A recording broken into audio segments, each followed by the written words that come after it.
장르 소설을 즐기는 사람은 더 똑똑할까요? 결론부터 말씀드리면 꼭 그렇다고 보기는 어렵습니다. 장르 소설을 읽는다고 해서 지능이 높다고 단정할 수 없습니다.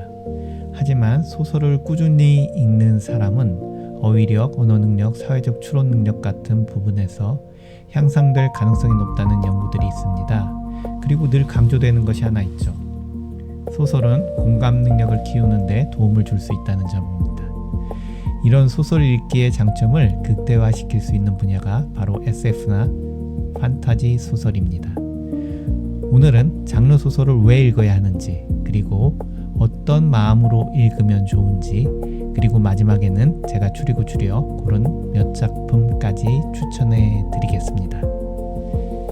이 영상을 찍게 된 계기가 있습니다. 최근 로커스상 후보에 한국 작품 4편이 올라왔다는 소식을 듣고 정말 반가운 마음이 들었거든요. 우리나라 독서 환경이 예전과는 확실히 달라졌다는 생각이 들었습니다. 10년, 20년 전만 해도 한국은 장르 소설의 불모지에 가까웠습니다. 관련 작가도 많지 않았고 어렵게 출간된 책도 금방 절판되는 경우가 많았죠. 그런데 최종 후보에 오른 정보라 작가, 천선란 작가는 꾸준히 베스트셀러에 이름을 올리고 있어서 예전과는 확실히 다른 분위기입니다. 이번에 10개 후보 중 4개가 한국 작품이라는 점은 꽤 긍정적으로 느껴집니다. 이왕이면 꼭 최종 수상자까지 나왔으면 좋겠다는 바람입니다. 그런데 지금도 장르 소설은 종종 무시되곤 합니다. 왜 그럴까요? 첫째, 독서의 효용 가운데 재미를 낮게 보는 풍조가 있기 때문입니다. 많은 사람들은 인간의 내면과 사회의 본질을 탐구하는 독서를 더 가치 있다고 생각합니다. 그래서 재미를 추구하는 독서는 질이 낮다고 쉽게 평가해 버리죠. 둘째, 현대 사회에서는 독서를 배움, 교양, 자기계발과 연결해서 보는 경향이 강합니다. 책을 읽는 목적을 효율과 성과 중심으로 바라보면 장르 소설은 시간 낭비처럼 취급되기 쉽습니다. 셋째, 웹소설을 통해 생산되는 장르 소설의 특성도 영향을 줍니다. 웹소설은 대중성과 재미를 극대화하는 방향으로 발전해 왔고 패턴화된 형식을 갖는 경우도 많습니다. 워낙 작품 수가 많아 장편 연재는 흔하고 평균적인 완성도도 낮게 보이는 측면이 있습니다. 그래서 도서로 출판되는 장르 소설과는 작법 자체가 다르다는 점을 함께 고려해야 합니다. 그렇다면 장르 소설은 정말 인간의 내면과 사회의 본질을 탐구하지 않는 걸까요? 그렇지 않습니다.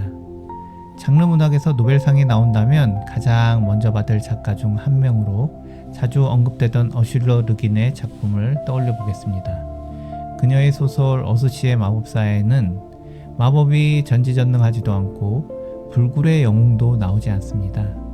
오히려 어린 시절의 오만과 실수로 인해 깊은 고통을 겪는 인물이 주인공이며 말년에 이르러서는 세계를 구하지만 정작 자신의 힘은 고갈되어 괴로워하는 인간적인 모습을 보여줍니다.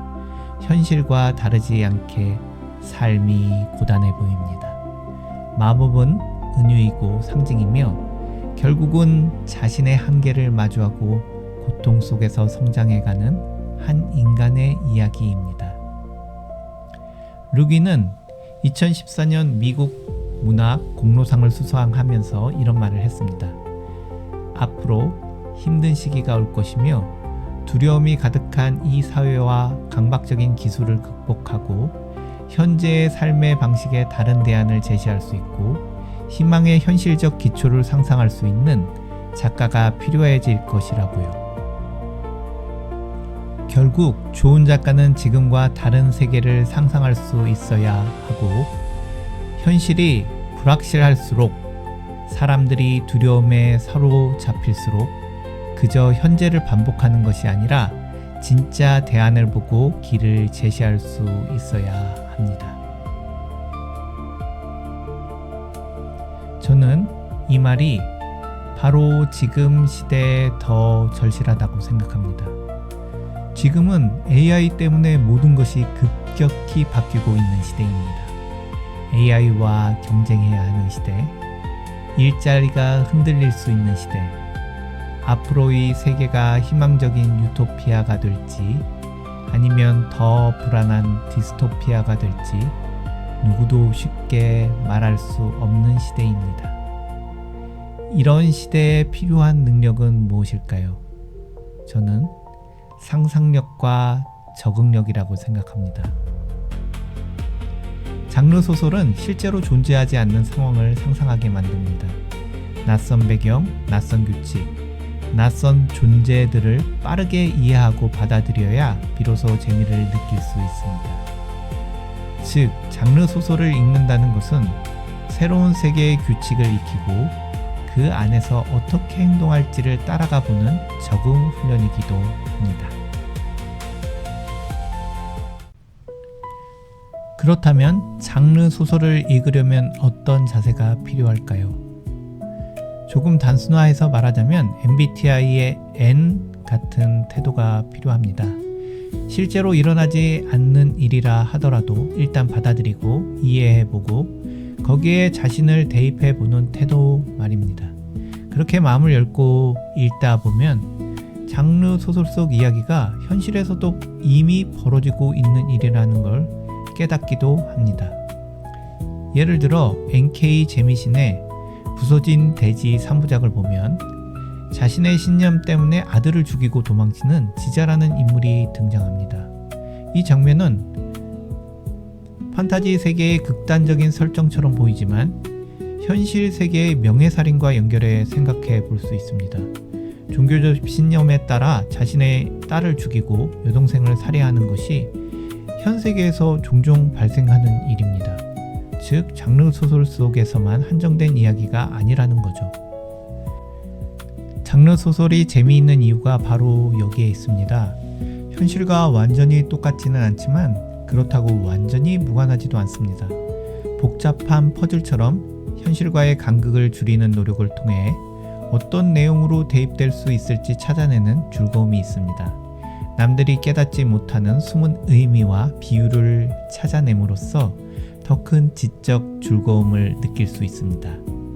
또 다른 예도 있습니다. 모두가 아는 어벤져스 엔드게임 같은 작품 속 딜레마는 사실 마이클 샌델의 정의란 무엇인가에 나오는 오래된 질문과 닿아 있습니다.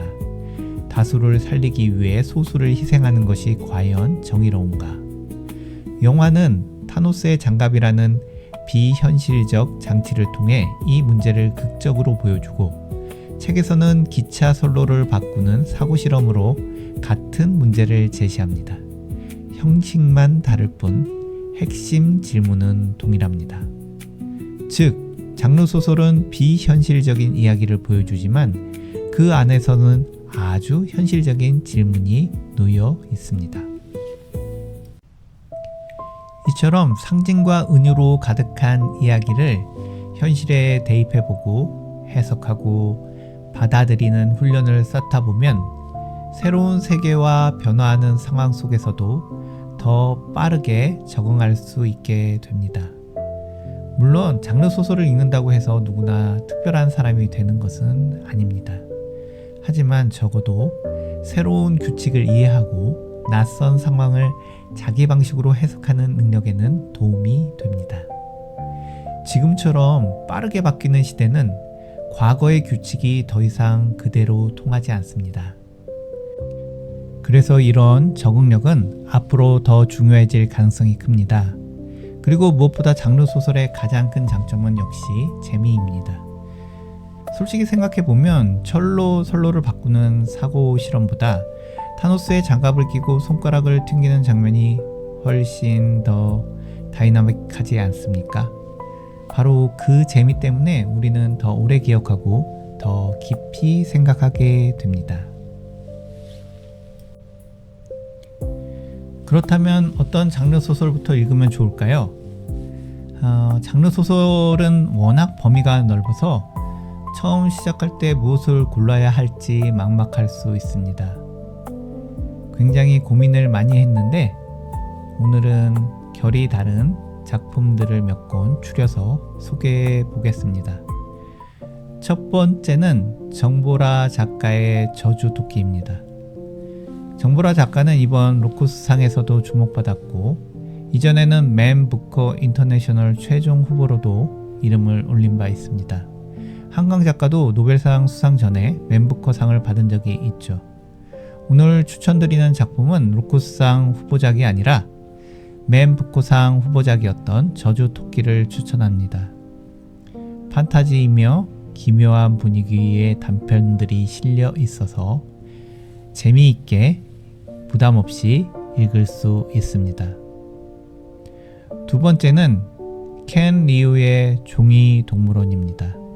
마찬가지로 단편집이고 휴고상과 네뷸러상을 동시에 수상한 작품이며 어머니의 사랑에 대한 매우 감동적인 이야기를 담고 있습니다. 역시 단편집이며 부담 없이 읽을 수 있다는 장점이 있겠습니다. 세 번째는 김영하의 작별 인사입니다. AI와 로봇이 인간을 대신해가는 시대를 그린 비교적 진입 장벽이 높지 않은 SF입니다. 김영하 작가의 문체를 좋아하시는 분이라면 재미있게 읽으실 수 있을 겁니다. 네 번째는 닐 스티븐슨의 스노우 크래쉬입니다. 사실 정말 추천하고 싶은 것은 이 작가의 다이아몬드 시대를 추천하고 싶지만 현재 국내에서는 구하기가 쉽지 않아 이 작품으로 대신합니다. 스노우 클래시는 메타버스라는 말을 처음 쓴 작품으로도 유명하죠. 사이버 펑크 용어에 걸맞는 내용이라 하겠습니다. 다섯 번째는 테드 창의 당신 인생의 이야기입니다. 다작의 시대에 굉장히 적은 수의 작품만을 내는 작가입니다. 작가로 데뷔한 지 30년이 넘었지만 장편은 하나도 없고 단 2권의 단편집만 출판하였습니다. 그중 하나가 이 작품이고요. 완벽주의를 고집하며 발표하는 작품마다 휴고상, 네뷸러상, 로쿠스상을 휩습니다. 영감을 얻을 수 있는 내용으로 충만합니다. 여섯 번째는 베르나르 베르베르의 파피용입니다. 최근에 헤일메일 프로젝트를 보고 우주여행이나 우주 생존 이야기에 흥미가 생긴 분이라면 한 번쯤 읽어볼만 합니다. 개인적으로는 아서 클라크의 라마와의 랑데뷰 시리즈를 정말 좋아하지만 앞에서 말씀드린 다이아몬드 시대와 마찬가지로 국내에서는 구하기 힘들어 추천드리지 못하는 아쉬움이 있습니다. 마지막으로 닐 셔스터먼의 수학자 시리즈도 추천드립니다. AI로 인해 발전한 과학기술 때문에 사실상 죽음이 전복된 시대, 그리고 인간의 모든 노동과 노력이 의미가 없어진 시대를 배경으로 합니다. 하지만 인구를 무한히 늘릴 수는 없기 때문에 수학자라는 존재들이 통계와 자신의 신념에 따라 사람의 생을 끝내는 역할을 맡게 됩니다. 말하자면 살아있는 저승사자가 존재하는 세계죠. 설정 자체가 강렬하고 지금 우리의 고민과도 묘하게 닿아있는 작품입니다. 이 이외에도 정말 좋은 장르 소설이 많습니다.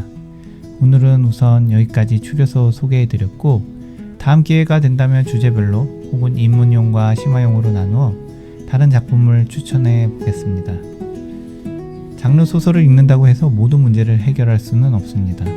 하지만 더 많은 세계를 상상하고 더 낯선 질문을 만나고 더 복잡한 현실을 다른 각도에서 바라보는 간접 경험을 통해 빠르게 변화하는 이 복잡한 시대를 살아가는데 적응하는 힘을 기르는 일은 점점 중요해지고 있습니다.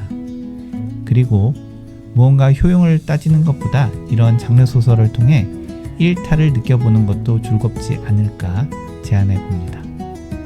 오늘은 여기까지 프라임 박사였습니다.